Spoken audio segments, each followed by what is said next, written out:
Good morning friends, रट्टा phrase channel में आप सभी का स्वागत है। आज की क्लास स्टार्ट करने से पहले हम मोटिवेशनल क्विट को देखते हैं कि ये हमसे क्या कहना चाहता है। तो it doesn't matter how slowly you go as long as you do not stop. इस बात से फर्क नहीं पड़ता कि आप कितने स्लो चल रहे हो, जब तक आप रुक नहीं जाते। छोटा सा है बट इसकी जो बात है, जो ये कहना चाहता है, बहुत बड़ी बात कहना चाहता है। गागर में सागर बनने वाली बात कहना चाहता है। तो समझते हैं कि इस बात से कोई फर्क नहीं पड़ता कि आप कितने स्लो चल रहे हो, जब तक आप रुक नहीं जाते। मतलब अगर आपके अंदर कंटिन्यूटी है, आप लगातार चल सकते हो, चीजों को समझ सकते हो, उसके बाद उसको इंप्लीमेंट करके आगे बढ़ सकते हो, लगातार आप किसी वर्क को कर सकते हो, तो आपको स्लो चलने से कोई फर्क नहीं पड़ता। एग्जाम्पल, जैसे आप कंपटीशन की तैयारी कर रहे हो, गवर्नमेंट जॉब की तैयारी कर रहे हो, आपको स्लो समझ में आता है। कोई आपका दोस्त, उसको बहुत जल्दी समझ में आता है। आपने उससे पूछा भाई कितना पढ़ लिया, उसने बोला भाई मेरा नाउन हो गया, प्रोनाउन हो गया, वर्ब हो गया, सब चीज मैंने क्लियर कर लिया एडवांस की, और आप भी बेसिक पे ही डले हो। समझ में आ रहा है? तो आप वहां पे डिमोटिवेटेड हो गए कि भाई उसका तो बहुत जल्दी हो रहा है, मेरा बहुत स्लो हो रहा है, मैं कैसे कर पाऊंगा 6 महीने में, 8 महीने में, कैसे एग्जाम निकलेगा, सिलेबस पूरा नहीं हुआ। आप वहां पे डिमोटिवेटेड हो गए। फिर आपने क्या किया, उस चीज को छोड़ दिया। आपने ये नहीं देखा कि आप स्लो चल रहे हो लेकिन कंटिन्यूअस चल रहे हो। वो बंदा पढ़ लिया लेकिन उसने अपना स्ट्रॉन्ग जो उसका होना चाहिए, मतलब उसने स्टडी तो की है लेकिन प्रॉपर्ली नहीं की है, उसने ऊपर ऊपर से किया है, उसने एडवांस का पढ़ा है। आप जमीन से जा रहे हो, ठीक है। जमीन से उठने वाला जो बंदा जमीन से उठ के जाता है, वो उसको पता होता है कि वो कैसे कैसे उठा है, तो उसे डर रहता है गिरने का, और वो कभी नहीं गिरता। जो सीधा आसमान में चढ़ने की कोशिश करता है वो बहुत बुरी तरह गिरता है और फिर उसको दोबारा उठने की हिम्मत नहीं होती। इसलिए अगर आप स्लो चल रहे हो, कोई बात नहीं, आप स्लो चल रहे हो, इस बात से फर्क नहीं पड़ता जब तक आप रुक नहीं जाते। आज की मोटिवेशन कोट ये कहना चाहती है। आगे हम बढ़ते हैं अपनी क्लास की तरफ। तो बेसिक की हमारी तीसरी क्लास है, ठीक है। क्लास स्टार्ट करने से पहले मैंने कल आपको बताया था, जो लास्ट क्लास थी उसमें बताया था मैंने आपको कि आगे आने वाली क्लास बहुत ही बेसिक चीजों पर है लेकिन बहुत इंपॉर्टेंट है आपके सिलेबस के लिए। तो आज की क्लास स्टार्ट करने से पहले मैं थोड़ा सा आपको वर्ब के बारे में बताना चाहता हूं। मैंने इसके बारे में बताया था कि ये वो चीज है जो किसी एक्शन या स्टेट को दर्शाती है, किसी काम के होने को या किसी चीज के होने को दर्शाती है। तो वर्ब के बारे में थोड़ा फर्दर समझेंगे। वर्ब दो टाइप्स की होती है, सबको पता होगा। एक होती है हेल्पिंग वर्ब और एक आपकी होती है मेन वर्ब, ठीक है। मैंने क्या कहा, वर्ब दो टाइप की होती है, एक होती है हेल्पिंग वर्ब, एक होती है आपकी मेन वर्ब। मेन वर्ब को अभी थोड़ा सा साइड में रखते हैं, इसके बारे में पढ़ेंगे जब हम वर्ब का चैप्टर अच्छे से पढ़ेंगे, ठीक है। मैं भी आपको वही पढ़ा रहा हूं जिससे कि आपकी आगे आने वाली क्लास में यूटिलाइज होने वाला है, जिससे कि आपको ओवर ना हो, ठीक है। आप ओवर ना पढ़ लें, जो आपकी अभी जो मतलब एक सिस्टम से पढ़ा रहा हूं जिससे कि आपको प्रॉब्लम्स ना हो, आप अच्छे से चीजों को समझ सकें। क्योंकि इंग्लिश बहुत वास्ट है, अगर मैं चाहूं तो वर्ब पर 2-3 घंटे की क्लास बन जाएगी, ये इतना बड़ा कंसेप्ट है। इसके भी टाइप्स होते हैं, उनके भी टाइप्स होते हैं। अभी हम बात करते हैं हेल्पिंग वर्ब की। हेल्पिंग वर्ब क्या करती है, वर्ब के साथ जुड़कर, वर्ब के साथ जुड़कर, मतलब सब्जेक्ट को वर्ब के साथ जोड़ने का काम करती हैं। मेन वर्ब की हेल्प करने का काम करती हैं, ठीक है। हेल्पिंग वर्ब फर्दर दो कैटेगरीज की होती हैं, दो टाइप्स की होती हैं। एक होती है आपकी प्राइमरी वर्ब और दूसरा आपका होता है मॉडल वर्ब्स, ठीक है। एक आपकी होती है प्राइमरी वर्ब्स, एक होती है आपकी मॉडल वर्ब्स। मॉडल वर्ब्स का आपका कॉम्पिटिटिव एग्जाम से कोई मतलब नहीं है, कोई लेना देना नहीं है। अगर आप can, could, shall, should, will, would या फिर ऑट टू, डेयर टू, ये सब अगर पढ़ रहे हो, आप इनका यूज पढ़ रहे हो, कहां कहां पे आते हैं, तो प्लीज पढ़ना छोड़ दीजिए। कॉम्पिटिटिव एग्जाम में आपका मॉडल वर्ब्स का कोई यूज नहीं है, आपका इसका यूज है एकेडमिक इंग्लिश में। मैंने उसे बताया था कि जो एकेडमिक इंग्लिश में है वो कॉम्पिटिटिव इंग्लिश और एकेडमिक इंग्लिश में बहुत डिफरेंस है। अगर आप एकेडमिक इंग्लिश वाले रूल्स को, एकेडमिक इंग्लिश वाले कंसेप्ट को, उन टॉपिक्स को अगर कॉम्पिटिटिव इंग्लिश के लिए यूज कर रहे हो, तो आप पढ़ना, आपको एक बुक है लेकिन आप 10 बुक पढ़ रहे हो। समझ में आ रहा है? आपका जो सोर्स है वो लिमिटेड होना चाहिए। तो मैंने क्या कहा, मॉडल वर्ब्स का आपका कॉम्पिटिटिव से कोई लेना देना नहीं है। हम बात करेंगे प्राइमरी वर्ब्स की, ठीक है। प्राइमरी वर्ब्स पे आते हैं। ये भी फर्दर 3 कैटेगरी की होती हैं। एक होती है वी, एक होता है डू और एक होता है हैव, ठीक है। सर वी, डू, हैव, ये प्राइमरी वर्ब्स हैं। किसका टाइप है, हेल्पिंग वर्ब्स का टाइप है। अब बी में क्या क्या आता है उसको देख लें। बी में आपका आता है इज, एम, तीसरा आपका आता है आर, उसके बाद वॉज, फिर वर, वर्क के बाद आपका आता है यहाँ पे बीइंग, बीन, और आपका एक आता है बीइंग।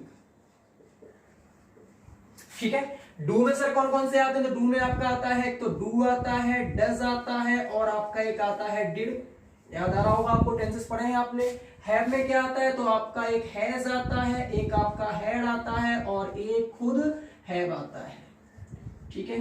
तो मैं आपको क्या बताना चाह रहा हूं, वर्ब दो टाइप की होती हैं, एक होती है आपकी हेल्पिंग वर्ब, एक होती है मेन वर्ब। मेन वर्ब के बारे में भी डिस्कस नहीं करने वाला, क्योंकि ये बहुत ही बड़ा टॉपिक है, आने वाली क्लास में डिस्कस कर लेंगे।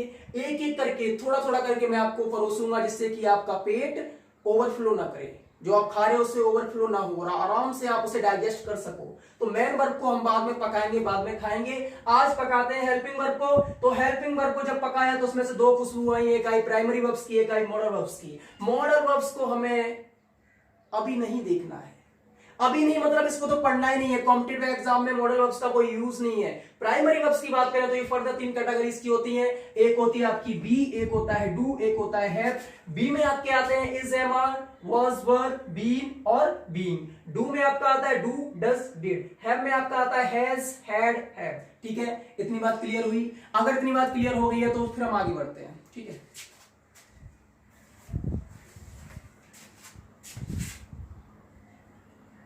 थोड़ा और उसमें देख लीजिए। हेल्पिंग वर्ब का यूज मैंने किया। अब जैसे मैंने एक बार बताया था कि ये कुछ हेल्पिंग वर्ब्स होती हैं जो मेन वर्ब्स का काम करती हैं। ठीक है, जैसे मैंने बोला था हैव मींस रखना होता है, डू मींस करना होता है, ये मेन वर्ब का भी काम करती हैं। ठीक है, लेकिन अगर किसी सेंटेंस में मेन वर्ब ना दी जाए, अगर किसी सेंटेंस में मेन वर्ब ना हो, तो अगर वहां पे हेल्पिंग वर्ब होती है तो वो मेन वर्ब का काम करती है। मैंने आपको एक चीज बताई थी कि बिना वर्ब के सेंटेंस बन ही नहीं सकता। ठीक है, बिना वर्ब के सेंटेंस नहीं बन सकता, और जब सेंटेंस बिना वर्ब के नहीं बन सकता, उसमें मेन वर्ब नहीं है, तो हेल्पिंग वर्ब को मेन वर्ब बनना पड़ेगा। एग्जांपल जैसे मान लो कि आपके घर में पापा जी हैं जो आपके घर को चलाते हैं।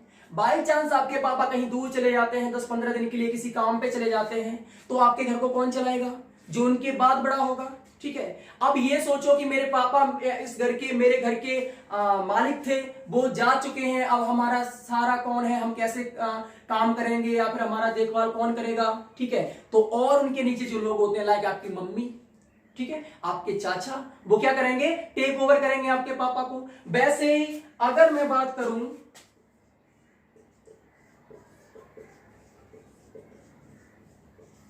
आपके सामने सेंटेंस लिखा है ही is a teacher.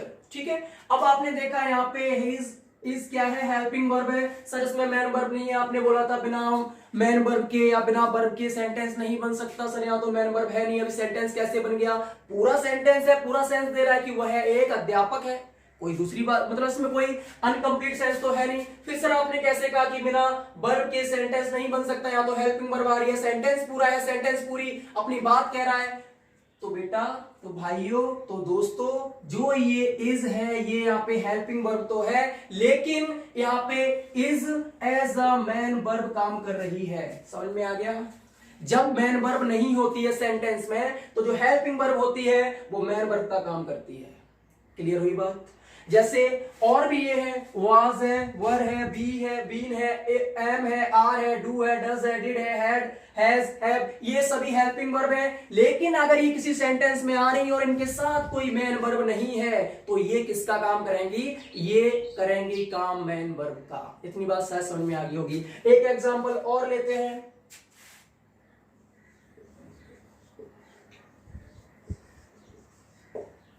I was sad. ठीक है, आई वॉज सैड, मैं दुखी था। अब यहां पे ऐसे आप देख सकते हो कि सैड आपका एडजेक्टिव है। क्यों एडजेक्टिव है? क्योंकि दुखी कौन था? मैं था। सैड क्या कर रहा है? मेरा, मुझे मॉडिफाई कर रहा है, आई को मॉडिफाई कर रहा है। आई क्या है? आपका प्रोनाउन है। नाउन प्रोनाउन को मॉडिफाई करने वाले को हम क्या कहते हैं? एडजेक्टिव कहते हैं। लास्ट क्लास में हमने सीखा था। तो सैड आपका क्या है? एडजेक्टिव है। बात करें वॉज की, तो वॉज आपकी हेल्पिंग वर्ब है, लेकिन इस सेंटेंस में कोई दूसरी वर्ब नहीं है, तो ये जो वॉज है यही मेन वर्ब का काम कर रही है। बात समझ में आ गई? बात क्लियर हुई? ठीक है, इतनी सी बात है, आपको पहले से पता होगा इस चीज का। ठीक है, और डीपली इसमें नहीं जाएंगे। अब हम आगे बढ़ते हैं कि जो हमारा मैं आपको समझाना चाहता हूं, मैंने आपको ये क्यों बताया, इसके पीछे की वजह क्या है। सर आप हमें इतना सारा बता रहे हो, इतना बेसिक समझा रहे हो, जो बेसिक हमें पता है थोड़ा सा रिवाइज करने से आ जाता।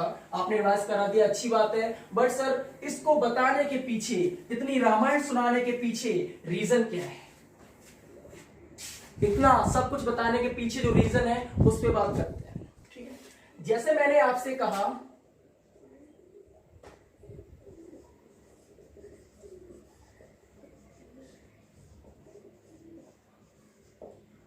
आपके सामने एक सेंटेंस दिया गया है, आई एम अ टीचर।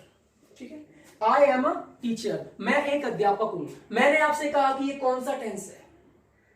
मैंने आपसे क्या कहा? ये कौन सा टेंस है?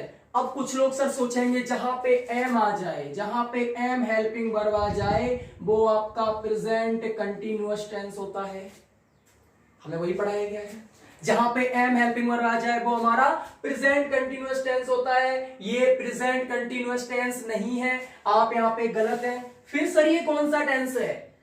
हमने तो सभी हेल्पिंग वर्ब जानते हैं कि आपका सिंपल प्रेजेंट में आपका वर्ब के साथ एस या ईएस आता है, डू या डज आता है। आपका प्रेजेंट कंटिन्यूअस में इज एम आर आता है। प्रेजेंट परफेक्ट में आपका हैज हैव आता है। प्रेजेंट परफेक्ट कंटिन्यूअस में आपका हैज बीन हैव बीन आता है। सर ये एम आ रहा है तो टेंस के रूल के हिसाब से प्रेजेंट कंटिन्यूअस होना चाहिए था, आप बोले प्रेजेंट कंटिन्यूअस नहीं है।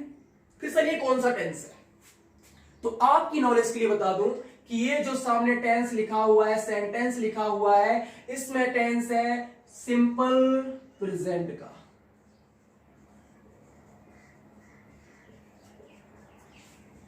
सब छोटे से पढ़ते आ रहे हम, कैसे मान ले सिंपल प्रेजेंट का है? सिंपल प्रेजेंट चीज सीख के कहता है कि मैं जब भी आता हूं तो जो वर्ब होती है उसके साथ एस या ईएस आता है। अगर मैं इंटेरोगेटिव में हूं तो डू या डज आता है। अगर मैं नेगेटिव में हूं तो डू नॉट डज नॉट आता है। एम का तो मुझसे कोई रिश्ता ही नहीं है, फिर ये एम कैसे आया? और अगर एम आया तो आप इसे सिंपल प्रेजेंट क्यों कह रही हो?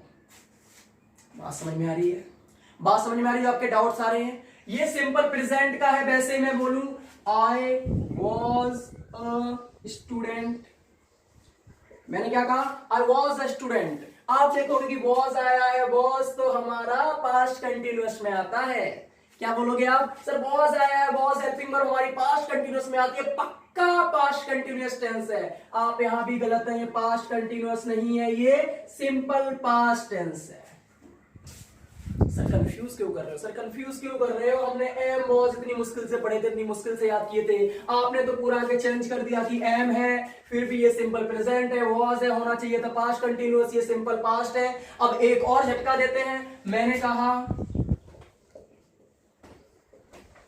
आई हैव अ कार, आपने देखा है, अरे इससे तो हमारी बहुत अच्छी दोस्ती है, इसको हमने बहुत अच्छे से पढ़ा है सर। जहां हैज और हैव आते हैं, जहां पे हैज और हैव आ जाए वो आपका होता है प्रेजेंट परफेक्ट टेंस। भाई आप यहां भी गलत हो, ये प्रेजेंट परफेक्ट टेंस नहीं है, ये प्रेजेंट परफेक्ट टेंस नहीं है। फिर सर ये कौन सा टेंस है? फिर सर ये कौन सा टेंस है? ये आपका सिंपल प्रेजेंट टेंस है।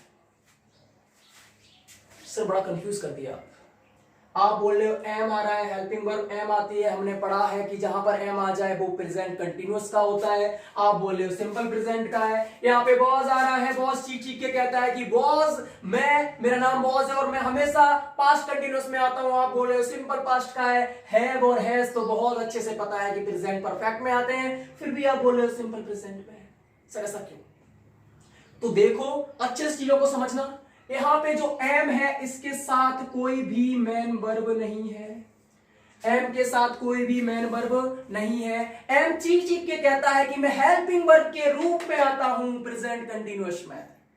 ध्यान देना, एम क्या कहता है? मैं हेल्पिंग वर्ब के रूप में आता हूं प्रेजेंट कंटिन्यूअस में, लेकिन जब इसके साथ मेन वर्ब नहीं है तो एम किसका काम कर रही है? मेन वर्ब का काम कर रही है। यहां पे एम हेल्पिंग वर्ब नहीं है, यहां पे एम मेन वर्ब है।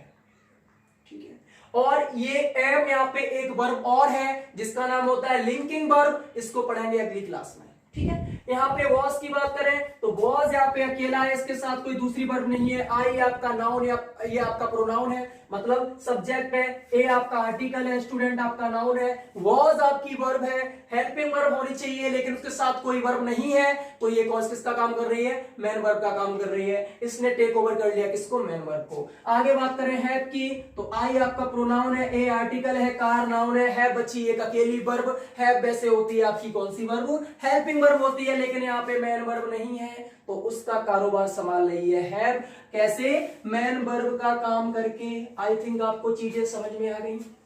सर ये तो हो गई, आपने बता दिया कि ये हेल्पिंग वर्ब मेन वर्ब का काम कर रही है। सर ये सिंपल प्रेजेंट ही क्यों है? सर ये सिंपल पास्ट क्यों है? सर ये सिंपल प्रेजेंट क्यों है? सर वो बताओ। आपने ये तो बता दिया कि हेल्पिंग वर्ब का काम कर रही है, हेल्पिंग वर्ब मेन वर्ब का काम कर रही है। सर इससे तो ये तो हमें पता है। हम सर ये जानना चाहते हैं कि ये सिंपल प्रेजेंट क्यों है, ये सिंपल पास्ट क्यों है और ये सिंपल प्रेजेंट क्यों है। चलो इसके बारे में जानते हैं।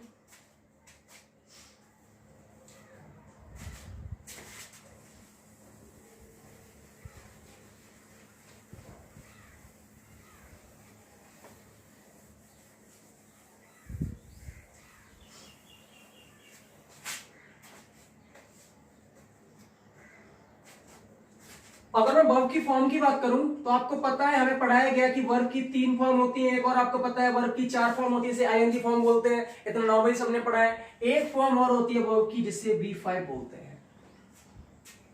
सर पहले तो झटका दे चुके हो, फिर दोबारा से झटका देने की बात कोशिश कर रहे हो। सर ऐसा मत करो सर, हमसे नहीं देखा जाएगा। तो मैंने क्या बोला, आपने 1 2 3 तो बहुत अच्छे से पढ़ी है कि वर्ब की 3 फॉर्म होती है। चौथी फॉर्म भी होती है आईएनजी, आपने उसका यूज किया है, मानता हूं आपने उसको भी पढ़ा है। 5वीं फॉर्म भी होती है। वर्ब की टोटल 5 फॉर्म्स होती है। सर अब ये 5वीं कौन सी आ गई? ठीक है, तो इसको समझते हैं। जो आपकी पहली फॉर्म होती है बेस फॉर्म। कौन सी होती है? जो आपकी वर्ब की पहली फॉर्म होती है वो कौन सी होती है? बेस फॉर्म होती है। जो दूसरी फॉर्म है वो आपकी होती है पास्ट फॉर्म। मैंने क्या कहा? जो वर्ब की पहली फॉर्म होती है वो आपकी होती है बेस फॉर्म, जो दूसरी होती है वो आपकी होती है पास्ट फॉर्म, तीसरी होती है उसे हम बोलते हैं पास्ट पार्टिसिपल। अब सर ये पार्टिसिपल क्या होता है? वेट करिए, आगे आने वाली क्लास में समझेंगे। मेन वर्ब का एक टाइप होता है नॉन फाइनाइट, उसके 3 टाइप होते हैं। एक होता है जिरंड, ठीक है, एक आपका होता है पार्टिसिपल, उनको डीपली पढ़ेंगे नॉन फाइनाइट वाले में, ठीक है। जो भी टाइप्स होते हैं वर्ब के चैप्टर में आ जाएगा। मैंने क्या कहा, एक आपकी होती है V1 जिसे हम पढ़ते हैं बेस फॉर्म होती है, दूसरी आपकी होती है पास्ट फॉर्म, तीसरी होती है पास्ट पार्टिसिपल, चौथा होता है आपका प्रेजेंट पार्टिसिपल।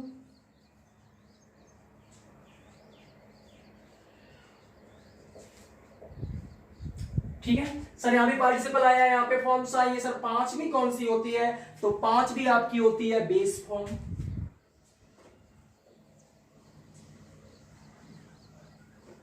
5वीं कौन सी होती है? 5वीं आपकी होती है बेस फॉर्म। सर ये भी बेस फॉर्म, ये भी बेस फॉर्म। सर समझ में नहीं आ रहा, दो बेस फॉर्म, एक पास्ट फॉर्म है, एक पास्ट पार्टिसिपल, एक प्रेजेंट पार्टिसिपल है। आपके सामने वर्ब्स के फॉर्म्स लिखे हुए हैं, अच्छे से देख लो। वर्ब्स की 5 फॉर्म होती है। एक होती है V1 V2 V3 V4 V5। आपने अभी तक 3 पढ़ा होगा, किसी टीचर ने 4 पढ़ाई होंगी। आज मैं आपको 5 फॉर्म पढ़ाने वाला हूं, ध्यान से समझना। टेंसेस में इसका बहुत ज्यादा यूज होने वाला है, अगर आप इसको समझ लिया। V1 आपकी होती है बेस फॉर्म, V2 होता है आपका पास्ट फॉर्म, V3 होती है पास्ट पार्टिसिपल, V4 होता है प्रेजेंट पार्टिसिपल और V5 आपकी होती है बेस फॉर्म। सर ये बेस फॉर्म इनमें कुछ बताओ, ये दोनों एक जैसे लग रहे हैं। अगर ये भी बेस फॉर्म है, ये भी बेस फॉर्म है, सर वही बात होगी, राम और श्याम के पापा एक थे, 2 बार क्यों लिखा जा रहा है, जो हमने क्लॉज ऑफ सेंटेंस में एग्जांपल लिया था। ये जो आपकी बेस फॉर्म होती है ये होती है प्लूरल, और ये जो आपकी बेस फॉर्म होती है ये होती है सिंगुलर। सर बात समझ में नहीं आई, बात समझ में नहीं आई सर, ठीक है। अच्छे समझते हैं। जैसे हमारा सिंपल प्रेजेंट का आपको याद होगा, सिंपल प्रेजेंट जो हमारा टेंस होता है उसमें एक रूल होता है कि अगर ही है और वह जा रहा है तो गो के साथ ईएस आएगा, ठीक है। वह ही है, ही क्या कर रहा है, जा रहा है, तो वर्ब के साथ क्या आएगा, वर्ब के साथ एस या ईएस आएगा, ठीक है। डिपेंड करता है वर्ब प्लूरल कैसे बनाती है, एस से बनाती है, एस से बनाती है, ठीक है। तो क्या हो जाएगा, ही गोज। ही आपका क्या है, सिंगुलर है, अच्छे से पता है कि वो है अकेला है, ही क्या है, सिंगुलर है। जब भी कोई सिंगुलर सब्जेक्ट होता है तो उसके साथ सिंगुलर वर्ब आती है। जो आपका ये गो के साथ ईएस है, ये कौन सी वर्ब है? सिंगुलर वर्ब है। फिर से सर कंफ्यूजन, फिर से कंफ्यूजन, फिर से कंफ्यूजन। अब क्या कंफ्यूजन है भाई? सर कंफ्यूजन ये है कि हम एस या ईएस लगाते हैं प्लूरल बनाने के लिए। सर हम एस या ईएस लगाते हैं प्लूरल बनाने के लिए। जैसे मैं बात करूं बॉक्स की, BOX, बॉक्स मींस बक्सा होता है, इसके पीछे हमने ईएस लगा दिया तो सर ये एक से ज्यादा हो गए, बक्से हो गए। आप यहां पर गो के साथ ईएस लगा रहे हो, ये सर एक से ज्यादा होना चाहिए, लेकिन आप बोल रहे हो ये सिंगुलर है। अगर सर ये सिंगुलर है तो आप ये कह रहे हो कि जो ये गो है, जो ये गो है, ये क्या है? ये आपकी प्लूरल है। अगर सर GOES आपके अकॉर्डिंग सिंगुलर है तो जो आपकी गो है वो आपकी प्लूरल है। सर यहां पे कंफ्यूज क्यों कर रहे हो? बॉक्स के साथ ईएस लगा रहे हैं तो ये प्लूरल बन रहा है, वर्ब के साथ ईएस लगा रहे हैं तो ये सिंगुलर बन रहा है। तो ध्यान रखना, ध्यान रखना, वर्ब के साथ जब भी एस या ईएस आता है तो वो सिंगुलर बन जाता है। नाउन के साथ जब भी एस या ईएस आता है तो वो प्लूरल बन जाता है। बात समझ में आ गई? बात समझ में आ गई? नया कंसेप्ट है, मुझे पता है आपको पहले नहीं बताया गया होगा। मैंने जब सीखा था तो मेरे लिए भी एक अलग कंसेप्ट था, समझने में प्रॉब्लम्स आई थी, दिमाग घूमा था। आराम से समझिए, कंसेप्ट समझिए। वर्ब के साथ जब भी एस या ईएस आता है तो वो सिंगुलर बन जाता है, ठीक है। नाउन के साथ जब भी एस या ईएस आता है वो प्लूरल बन जाता है। सर ये जो प्लूरल वाली वर्ब्स हैं, इनको कैसे हम पहचानेंगे ये प्लूरल है? जो वर्ब अपने फॉर्म में रहती है, जैसे मैं बोला गो, कम, ईट, ड्रिंक, जंप, ये सब अपने फॉर्म में है, जैसी है, जैसा इनका मीनिंग होता है, उसमें कुछ मत लगाओ। जैसी वो है वो अपने प्लूरल फॉर्म में होती है। समझ में आ गया? जो वर्ब्स जिस फॉर्म में होती हैं, जैसी वो दिख रही हैं, उनका मेकअप मत करो, उनको मत सजाओ, बिंदिया चूड़ी पहना के, घाघरा पहना के उनको मत सजाओ। जैसी वो है, जैसी वो दिख रही हैं, वो अपनी प्लूरल फॉर्म में होती हैं। समझ में आ गया? जब उसमें एस या ईएस लगाते हैं तब वो सिंगुलर बन जाती है। इतनी बात समझ में आ गई? बहुत ही इंपॉर्टेंट कंसेप्ट है आपके लिए, टेंसेस के लिए। कोई आपसे पूछता है कि वर्ब की सिंगुलर फॉर्म कौन सी होती है, आपको पता होना चाहिए। वर्ब्स की प्लूरल फॉर्म कौन सी होती है, आपको पता होना चाहिए। वर्ब्स जब प्लूरल फॉर्म में होती है तो वो V1 होती है, वर्ब्स जब सिंगुलर फॉर्म में होती है तब वो V5 होती है। समझ में आ गया V5? चलो इसको और डीपली समझते हैं, थोड़ा सा कंफ्यूजन होगा दूर करते हैं।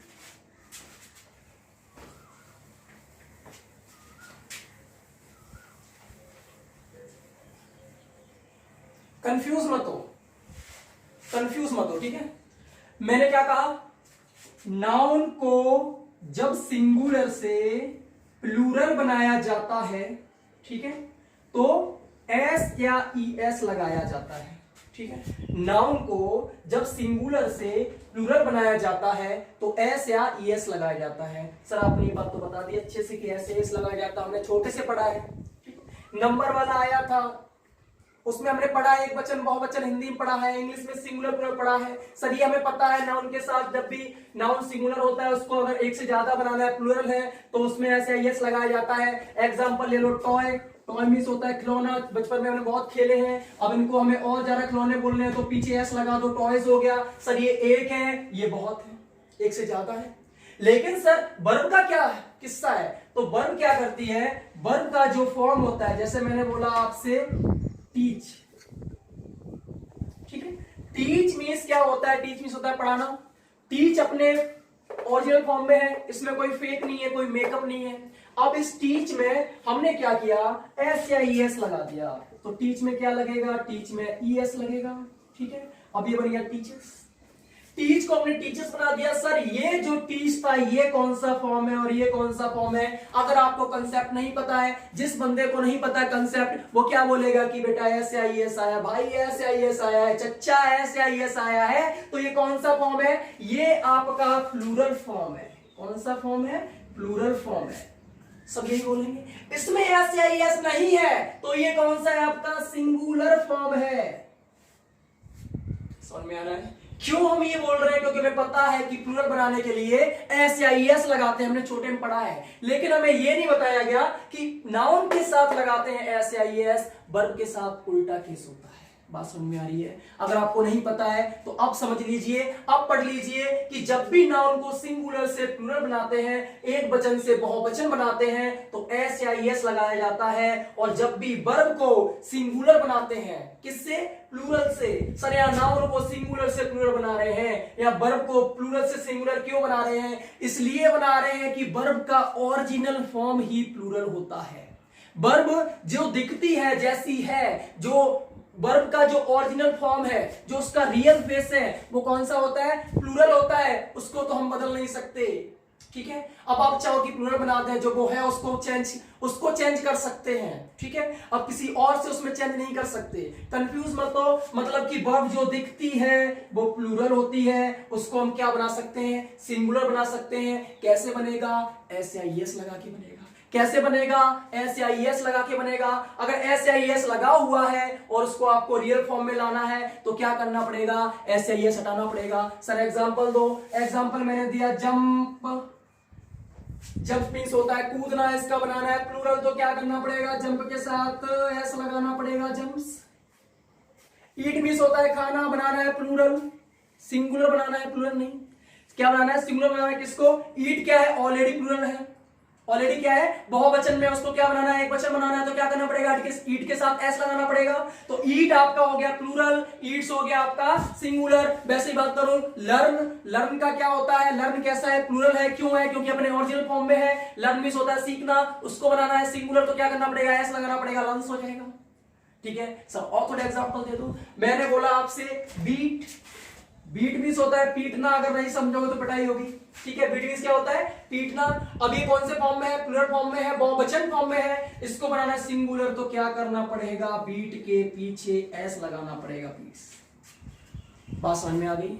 नाउन को जब सिंगुलर से प्लूरल फॉर्म में लाते हैं तो एस या एस लगाते हैं। नाउन जब अकेला होता है तो एस या एस नहीं लगता, जब वो एक से ज्यादा होता है तो एस या एस लेता है। वर्ब जब अकेली होती है तो उसमें एस या एस लगता है, और जब एक से ज्यादा होती, जब वो प्लूरल फॉर्म में होती है तो उसमें एस या एस नहीं लगती है, नहीं लगता। समझ में आ गया?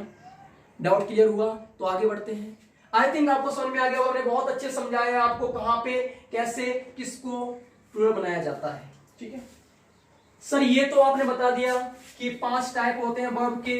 एक होता है बेस फॉर्म, एक होता है पास्ट फॉर्म, एक होता है पास्ट पार्टिसिपल, एक होता है प्रेजेंट पार्टिसिपल, एक होता है आपका बेस फॉर्म जिसको हम बोलते हैं सिंगुलर फॉर्म। सर अब इसके एग्जांपल भी देके बता दो कैसे कैसे होते हैं। चलो एग्जांपल लेते हैं। गो, V1 तो हो जाएगी गो। अब मैंने V1 में क्यों डाला है? क्योंकि V1 क्या है? वर्ब की प्लूरल फॉर्म है, ठीक है। अब गो जैसा दिख रहा है, जो ओरिजिनल फॉर्म है वो किसमें होती है? प्लूरल में होती है, इसलिए V1 में आया। इसके नीचे हमने लगा दिया ES। सर हमने बना लिया सिंगुलर, हम जीत गए। सर हमें आ गया बनाना। तो ये कौन सी फॉर्म है? जब हमने इसको चेंज किया सिंगुलर में, कौन सी फॉर्म बन जाएगी? V5 बन जाएगी। 2 फॉर्म क्लियर हो गई। अब आपको पास्ट फॉर्म चाहिए। बी की सेकंड फॉर्म आपको पता है, गो की क्या होगी? बैंड। गो की क्या होगी? बैंड। सर हमें अच्छे से पता है। उसके बाद सर हमारा गोन आने वाला है, तो गोन क्या है? आपका पास्ट पार्टिसिपल है। सर प्रेजेंट पार्टिसिपल क्या होता है? वर्ब की फर्स्ट फॉर्म के साथ ING, तो यहां पे आपका आ जाएगा गोइंग। समझ में आ गया? समझ में आ गया? समझ में आ गया? ये आपकी 5 फॉर्म है। गो को हमने उठाया, गो जैसा दिख रहा है, जैसा उसका फेस है, जैसा वो चमक रहा है, वो कौन सी फॉर्म में है? प्लूरल फॉर्म में है। कौन से फॉर्म में है? बहुवचन फॉर्म में है, प्लूरल फॉर्म में है। उसको बनाना सिंगुलर, तो क्या करना पड़ेगा? एस या एस लगाना पड़ेगा। तो वो कौन सी फॉर्म बन जाएगी? बी की 5 फॉर्म बन जाएगी, मतलब बेस फॉर्म बन जाएगी। कौन सी वाली? सिंगुलर वाली। तो वो क्या बन गई? गोस बन गई, ठीक है। सर गो का पास्ट फॉर्म क्या होगा? तो वेंट होता है। गो का पास्ट पार्टिसिपल क्या होगा? तो गॉन होता है। सर गो का बिफोर क्या होता है? मतलब प्रेजेंट पार्टिसिपल क्या होता है? तो गो का प्रेजेंट पार्टिसिपल होता है गोइंग, ठीक है। ये तो हो गई मैन वर्ब वाली।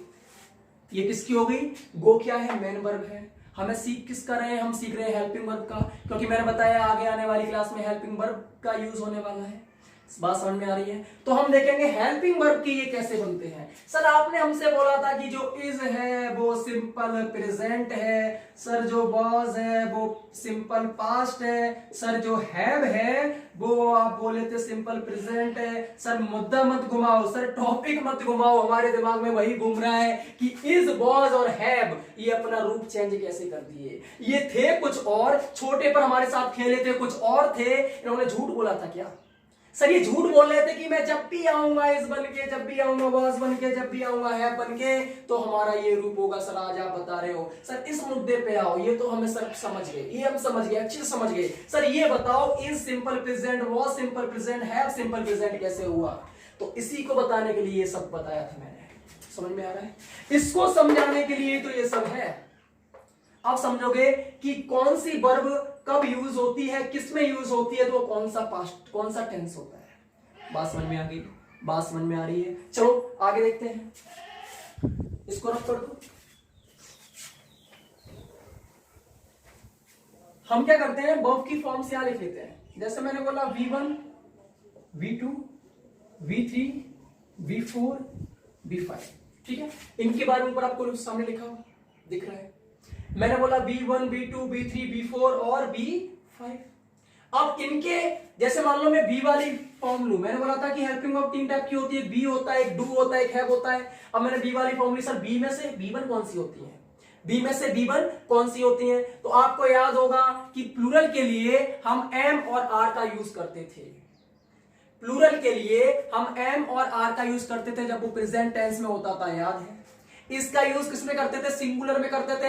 ही सी इट के लिए हम इसका यूज करते थे। ए और आई और यू के लिए हम किसका करते थे? एम और आर का यूज करते थे। मतलब जो प्लूरल सब्जेक्ट हुआ करते थे, जो प्लूरल सब्जेक्ट हुआ करते थे, उनके लिए हम एम और आर का यूज करते थे। समझ में आ गया? प्लूरल के लिए हम एम और आर का यूज करते थे, सिंगुलर के लिए हम इसका यूज करते थे। बात समझ में आ रही है? बात समझ में आ रही है?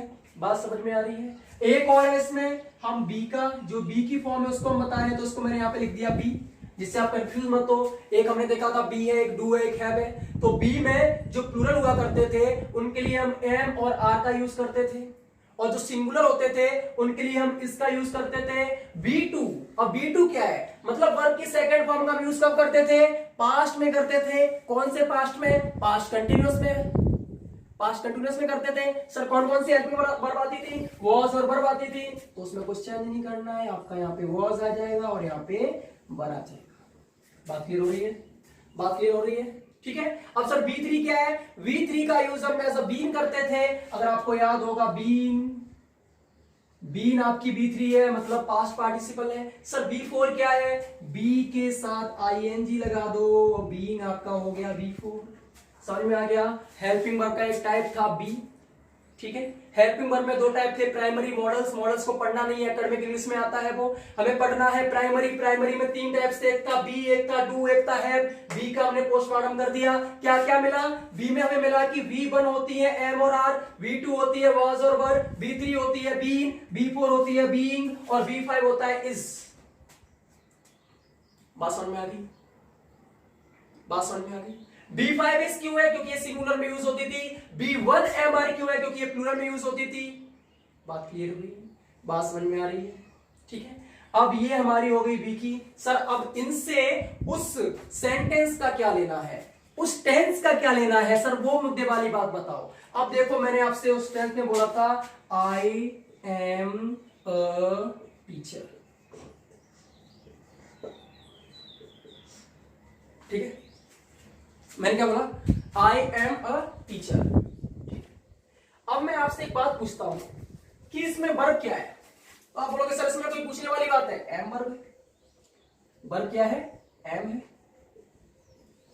ठीक है। अब मैंने पूछा कि जो एम वर्ब है ये हेल्पिंग वर्ब है या फिर मेन वर्ब है? तो अब तो आप समझ चुके हो। आप बोलोगे सर एम अकेली आई है, वैसे तो ये हेल्पिंग वर्ब होती है, प्रेजेंट कंटिन्यूअस में इसका यूज होता है, आई के साथ यूज होता है, सब्जेक्ट हमारा आई है, सब्जेक्ट क्या है? आई है, ठीक है। एम हमारी वर्ब है। वर्ब कौन सी वर्ब होनी चाहिए? वैसे तो हेल्पिंग वर्ब होती है, लेकिन मेन वर्ब को बुखार आ गया है, मेन वर्ब हॉस्पिटलाइज्ड है, मेन वर्ब अपने चाचा की शादी में गई है। अब वो बाहर है तो उसको टेक ओवर कौन करेगा? एम करेगा। अब एम यहाँ पे अकेला है, यहाँ पे मेन वर्ब इसके साथ नहीं है, तो एम किसका काम कर रही है? मेन वर्ब का काम कर रही है। समझ में आ गया? जो ये फॉर्म्स आपके सामने लिखी है, ये हेल्पिंग वर्ब की फॉर्म तब यूज होंगी जब ये मेन वर्ब का काम करेंगी। बात क्लियर है?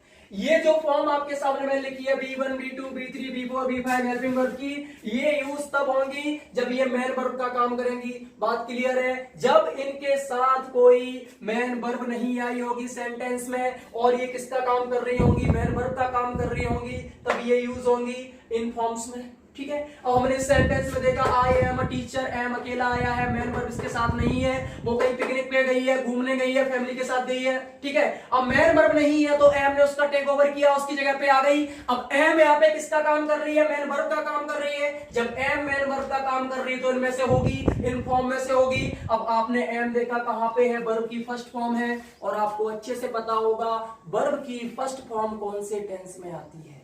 वर्ब की फर्स्ट फॉर्म कौन से टेंस में आती है? सर आप बोलोगे वर्ब की फर्स्ट फॉर्म, और वो भी किसमें, प्लूरल में। किसमें? प्लूरल में। कौन से टेंस में आती है? अब आप बोलोगे सर सिंपल प्रेजेंट में आती है। वर्ब की फर्स्ट फॉर्म कौन से टेंस में आती है? अब आप बोलोगे सर सिंपल प्रेजेंट में आती है। तो बस उसी वजह से ये जो सेंटेंस है वो सिंपल प्रेजेंट का है। आई थिंक अब आपको समझ में आई होंगी चीजें, थोड़ी बहुत समझ में आई होंगी। अगर शुरुआत भी हुई है समझने की, मेरे लिए इतना काफी है, क्योंकि बहुत ही कंसेप्चुअल टॉपिक था, बहुत ही कंसेप्चुअल टॉपिक था। इसको डीपली मैंने समझाया है। ये जब मैंने पढ़ा था तो 15-20 मिनट में लोगों ने समझाया था। मैं इसकी पूरी एक क्लास करने वाला हूं, सोच रहा था कि आगे एक क्लास और पढ़ा दूंगा इसको थोड़ा सा आराम से समझा के, लेकिन आपके लिए समझना जरूरी है, आपके लिए हर एक चीज क्लियर करना जरूरी है। टाइम लग रहा है, लगने दो। आपके सामने लिखा हुआ है कि आप कितने स्लो चल रहे हो, फर्क नहीं पड़ता जब तक आप लोग नहीं जाते। हम डेली क्लासेस लाएंगे, डेली पढ़ेंगे। ठीक है, हमारा काम है सीखना, हम सीख रहे हैं। अब हमने क्या कहा कि वर्ब की पास्ट फॉर्म होती है, कौन कौन सी होती है? V1 होती है बेस फॉर्म, V2 होती है पास्ट फॉर्म, V3 होती है पास्ट पार्टिसिपल, V4 होती है प्रेजेंट पार्टिसिपल, V5 होती है बेस फॉर्म, B1 आपकी होती है प्लूरल। प्लूरल फॉर्म कौन सी होती है? वर्ब की जो दिखती है, जो रियल है, जो ओरिजिनल है। जैसे हम पढ़ते हैं छोटे में ड्रिंक मींस पीना, DRINK, तो ड्रिंक जो हमें दिख रहा है वो कौन सी फॉर्म है? प्लूरल फॉर्म है। चल इसका सिंगुलर कैसे बनता है? वर्ब को जब प्लूरल से सिंगुलर बनाते हो तो उसमें ऐसे ES लगाना पड़ता है। नाउन को जब सिंगुलर से प्लूरल बनाते हो तो उसमें ऐसे ES लगाना पड़ता है। नाउन और वर्ब में सिंगुलर प्लूरल का अपोजिट है। समझ में आ गया? अच्छे समझाया था मैंने। अब बात करते हैं B2 की। B2 हम जानते हैं वर्ब की सेकंड फॉर्म, जैसे गो की बेंट होगी, इसे हम बोलते हैं पास्ट फॉर्म। इसका यूज कहां होता है? सर इसका यूज होता है हमारा सिंपल पास्ट में, अच्छे से पता है। B3 की बात करें तो ये होता है पास्ट पार्टिसिपल, जैसे यहाँ पे गॉन हो गया। सर इसका यूज कहां होता है? इसका यूज आपका होता है प्रेजेंट परफेक्ट में भी होता है, पास्ट परफेक्ट में भी होता है। समझ में आ गया? अब बात करें B4 की, प्रेजेंट पार्टिसिपल, मतलब वर्ब की फर्स्ट फॉर्म के साथ ING। वर्ब की फर्स्ट फॉर्म के साथ ING फॉर्म को हम बोलते हैं प्रेजेंट पार्टिसिपल। सर इसका यूज कहां होता है? इसका यूज आपका होता है प्रेजेंट कंटीन्यूअस में, इसका यूज आपका होता है पास्ट कंटीन्यूअस में, इसका यूज आपका होता है फ्यूचर कंटीन्यूअस में, इसका यूज आपका होता है प्रेजेंट परफेक्ट कंटीन्यूअस में, इसका यूज आपका होता है पास्ट परफेक्ट कंटीन्यूअस में, और इसका यूज आपका होता है फ्यूचर परफेक्ट कंटीन्यूअस में। टेंसेस में प्रॉब्लम है, कोई बात नहीं, टेंसेस को बहुत कंसेप्टली बहुत अच्छे से समझेंगे। अभी हम समझाना चाह रहे हैं आपको सभी फॉर्म्स। सर वर्ब की फिफ्थ फॉर्म आपने आज बताई, हमें आज पता चली है, पहले से पता है, बहुत अच्छी बात है, आज पता चली है। तो बेस फॉर्म होता है जो कि सिंगुलर फॉर्म होती है, और इसका यूज कहां होता है? तो बेटा इसका यूज होता है, भाई इसका यूज होता है, दोस्त इसका यूज होता है हमारा सिंपल प्रेजेंट में। कहां यूज होता है? सिंपल प्रेजेंट में, वर्ब की फॉर्म के साथ SIES। कहां यूज होता है? सिंपल प्रेजेंट में। अब हमने देखा कि ये बात होगी हमारी सभी फॉर्म्स के लिए। ये किसके लिए होती हैं? ये होती है मेन वर्ब के लिए, ये हेल्पिंग वर्ब के लिए नहीं होती। फिर मैंने कहा कि कभी कभी क्या होता है कि मेन वर्ब छुट्टी पे जाती है, मेन वर्ब काम नहीं कर पाती है, तो जो हेल्पिंग वर्ब है वो टेक ओवर करती है मेन वर्ब को, उनके स्थान पर आती है। ठीक है, हेल्पिंग वर्ब क्या करती है? मेन वर्ब का काम करती है। तो जब भी हेल्पिंग वर्ब मेन वर्ब का काम करती है, अब वो काम कब कर पाएगी? जब मेन वर्ब नहीं होगी। समझ में आ रहा है?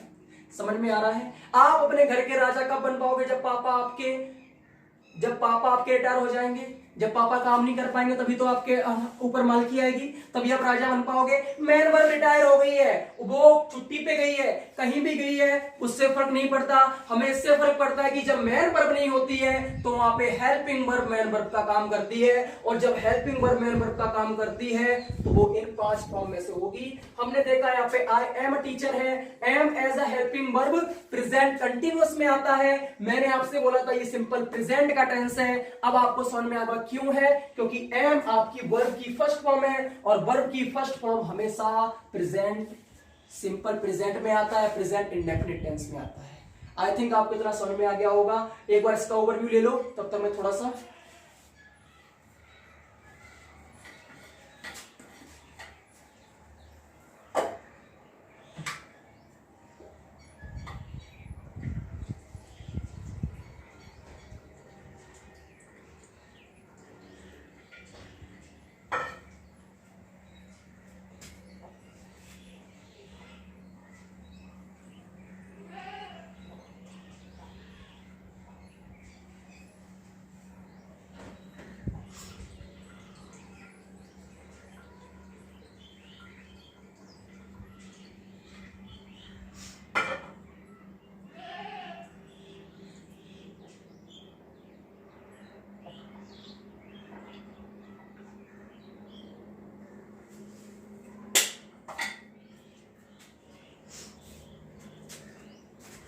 ठीक है सर, हमें अच्छे समझ में आ गया बी का। सर थोड़ा डू और हैव का ही बता दो, लगे हाथ इनको भी समझा दो। तो हम बात करते हैं डू की, थोड़ा इसको रब कर लेते हैं।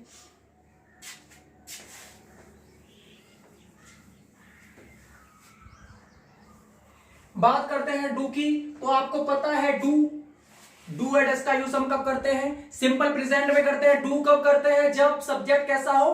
प्लूरल हो। बात समझ में आ रही है? डू का यूज हम कब करते हैं? जब सब्जेक्ट प्लूरल हो। अब यहाँ पे V1 हमारी आती है प्लूरल के लिए। सब्जेक्ट जब प्लूरल होगा तो वर्ब कौन सी लेगा? प्लूरल लेगा। बात ध्यान रखना, जब सब्जेक्ट प्लूरल है तो वर्ब भी कौन सी होगी? प्लूरल होगी। सर सब्जेक्ट हमारा यू के साथ डू आता है, आई के साथ डू आता है, तो सर यहाँ पर V1 क्या डू होगा? हाँ जी, V1 हमारा क्या होगा? डू होगा। V2 आपको पता है डू का क्या होता है? डिड होता है। डू का क्या होता है? डिड होता है। सर V3 पता है डू का डन होता है। डू का क्या होता है? डन होता है। सर V4 हम समझ सकते हैं, इतना तो हमें अब समझ में आ गया है, इतने तो हम समझदार हैं कि हम समझ सकते हैं कि V4 हमारा डूइंग हो जाएगा। डू के साथ आईएनजी फॉर्म V4 हो गया। सर V5 क्या होगा? सर प्लूरल के लिए डू आता था तो सिंगुलर के लिए डज आता था। सर प्लूरल के लिए डू आता है तो सिंगुलर के लिए डज आता है, तो B5 हमारा क्या होगा? डज होगा। आप समझदार हो चुके हो। जब भी do as a main verb का काम करेगी तो ये 5 फॉर्म्स लेगी। पहला B1 मतलब plural form do, B2 did, B3 done, B4 doing, B5 does. Clear हो गया? आगे देखते हैं हैव और हैव का। जो हमारा थर्ड फॉर्म है हैव। अब आपको पता है कि हैव और हैज ये आपके प्रेजेंट परफेक्ट में आते थे। हैव कब आता था? जब सब्जेक्ट कैसा होता था? प्लूरल होता था। और हैज कब आता था? जब सब्जेक्ट सिंगुलर होता था। अब यहाँ पे V1 आपकी प्लूरल वर्ब होती है तो हैव प्लूरल सब्जेक्ट के लिए आता था, तो यहाँ पे V1 क्या होगा? हैव होगा। सिंगुलर क्या आता था? हैज, तो B5 क्या होगा? हैज होगा। सर B2 क्या होगा? हैव के साथ हमेशा हैड आता था पास्ट में। B3 क्या होगा? ये भी सर हैड होगा। सर B4 क्या होगा? हैव के साथ आईएनजी हैविंग। तो बस हम आपको इतना ही बताना चाह रहे थे आज। हेल्पिंग वर्ब के बारे में हम इतना ही समझाना चाह रहे थे। मैं उम्मीद करता हूं आपको बहुत अच्छे से कंसेप्ट क्लियर हुआ होगा। ठीक है, थोड़ा सा इसको और देख लेते हैं।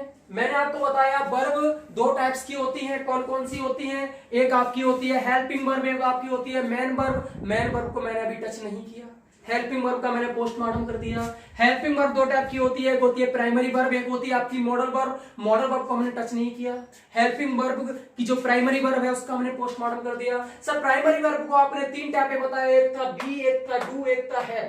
ठीक है सर, इसको हमने अच्छे से समझ लिया। इनमें कौन कौन से आते हैं हमने समझ लिया। बी में आता है am, are, was, were, been, being, is. Do में आता है do, did, done, doing, does. Have में आता है have, had, have, had, had, having, has. Sir आपने बताया कि जब मैन वर्ब छुट्टी पे होती है, जब मैन वर्ब अपनी पिकनिक बना रही होती है, तो जो हेल्पिंग वर्ब होती है वो मैन वर्ब का काम करती है। सर हेल्पिंग वर्ब का काम क्यों नहीं कर सकती, उसको मैन वर्ब का काम क्यों करना पड़ता है? सर हेल्पिंग वर्ब का काम क्यों नहीं करती, सर उसको मैन वर्ब का काम क्यों करना पड़ता है? सर ऐसे एग्जांपल मैं आपको बताऊं कि एक स्कूल में प्रिंसिपल है और एक स्कूल में हेडमास्टर है। प्रिंसिपल की पोस्ट, प्रिंसिपल अपनी पिकनिक पे जाते हैं, तो क्या सर हेडमास्टर को प्रिंसिपल बन के ही काम करना चाहिए, या फिर वो हेडमास्टर की पोस्ट पे रह के भी प्रिंसिपल वाला काम कर सकता है, या हेडमास्टर की पोस्ट पे रह के भी स्कूल को चला सकता है? तो यार नॉर्मल है कि हेडमास्टर अपनी पोस्ट पे रहकर स्कूल चला सकता है। अगर हेडमास्टर नहीं है तो जो सीनियर टीचर है वो भी चला सकता है। फिर सर यहाँ पर हेल्पिंग वर्ब का अपना हेल्पिंग वर्ब है, तो हेल्पिंग वर्ब बन के रह के काम क्यों नहीं कर रही थी? मैन वर्ब को उसने क्यों चुना? मैन वर्ब क्यों बनी? क्वेश्चन आ रहा होगा, डाउट आ रहा होगा। अच्छी बात है, जितने डाउट आएंगे उतना आप समझने की कोशिश कर रहे हो। जितने आपके दिमाग में डाउट आए उतना सोच लो कि आप अच्छे से समझ रहे हो। ये मत सोचना कि सामने वाले बंदे को डाउट नहीं आ रहा है, उसको सब कुछ आता है, वो सब कुछ समझ चुका है, वो समझने की कोशिश नहीं कर रहा है। समझ में आ गया? न्यू कंसेप्ट होता है तो आपके दिमाग में बहुत सारे क्वेश्चंस आएंगे। ठीक है, जब नई नई शादी होने जाती है, पापा बोलते हैं कि हम लड़की पसंद करके आ गए, तो आपके दिमाग में क्वेश्चन आते होंगे, कोई बॉयफ्रेंड तो नहीं है उसका, कैसी दिखती है, क्या करती है, मेरे साथ उसकी बनेगी नहीं बनेगी, क्या हमें अच्छी बॉन्डिंग रहेगी? बहुत सारे क्वेश्चंस आते हैं क्योंकि आप उसको समझने की कोशिश कर रहे हो। अगर आप पापा की बात कान बंद करके सुन लेते हो तो आपको फर्क नहीं पड़ता लड़की कैसी दिख रही है, क्या कर रही है, उसका बॉयफ्रेंड है कि नहीं है, उसकी लाइफ में क्या चल रहा है। ठीक है, क्योंकि आप वहां पे समझने की कोशिश नहीं करते हो। आपने ठान लिया कि जो पापा बोलेंगे हम वही करेंगे। अगर आप समझने की कोशिश करते हो तो आपको डाउट्स आएंगे, आपको क्वेश्चंस आएंगे। अगर क्वेश्चंस आ रहे हैं बहुत अच्छी बात है। तो आपका एक डाउट ये था कि सर जब इस वाले एग्जाम्पल में प्रिंसिपल नहीं होता है तो हेडमास्टर अपनी पोस्ट चेंज करके स्कूल नहीं चलाता, हेडमास्टर बन के स्कूल चलाता है। अगर हेडमास्टर भी ना हो तो सीनियर टीचर बन के ही स्कूल चलाता है। सर मैन वर्ब नहीं थी तो हेल्पिंग वर्ब बन के क्यों नहीं सेंटेंस कर पाई पूरा, उसको मैन वर्ब क्यों बनना पड़ा? तो मैंने आपको एक चीज बताई थी कि सेंटेंस बिना वर्ब के नहीं बन सकता। वर्ब मतलब मैन वर्ब, समझ में आ गया? सेंटेंस बिना मैन वर्ब के या वर्ब के कंप्लीट नहीं हो सकता। अब अगर आप हेल्पिंग वर्ब लगा के उसको हेल्पिंग वर्ब समझ के सेंटेंस बना रहे हो तो मैन वर्ब कहां? समझ में आ गया? अगर आप उसको हेल्पिंग वर्ब समझ के सेंटेंस बना रहे हो तो मैन वर्ब कहां है? मैन वर्ब चाहिए सब्जेक्ट को। सब्जेक्ट को क्या चाहिए? मैन वर्ब चाहिए। सब्जेक्ट और ऑब्जेक्ट हमेशा मैन वर्ब के लिए आते हैं, बाद में पढ़ेंगे। सब्जेक्ट को मैन वर्ब चाहिए, अब वो मैन वर्ब हेल्पिंग वर्ब बन के प्रेजेंट होती है। समझ में आ गया? एक बार इसका ओवरव्यू ले लो।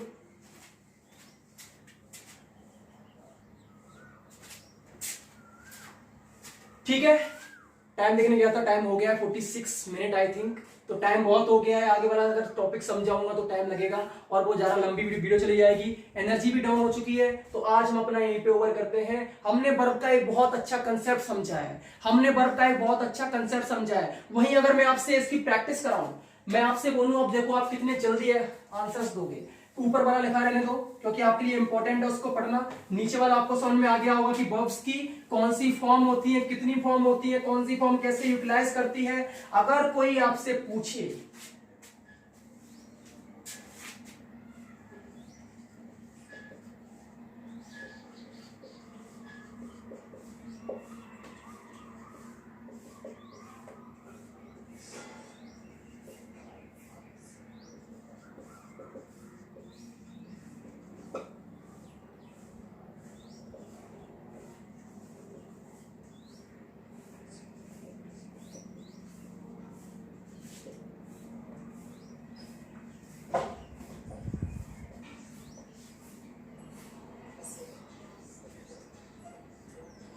ठीक है, आपके सामने मैंने 4 सेंटेंस दिए, थोड़ा प्रैक्टिस कर लेते हैं कि इंग्लिश में मैंने बताया था कि प्रैक्टिस सबसे इंपॉर्टेंट है। थोड़ा टाइम बचा हुआ है 1 घंटा होने में, तो प्रैक्टिस कर लेते हैं। तो मैंने आपके सामने 4 सेंटेंस दिए। I have 2 books, he is a barber, you are a singer, he has a home. और मैं आपके सामने लिखता हूं आई एम टीचिंग,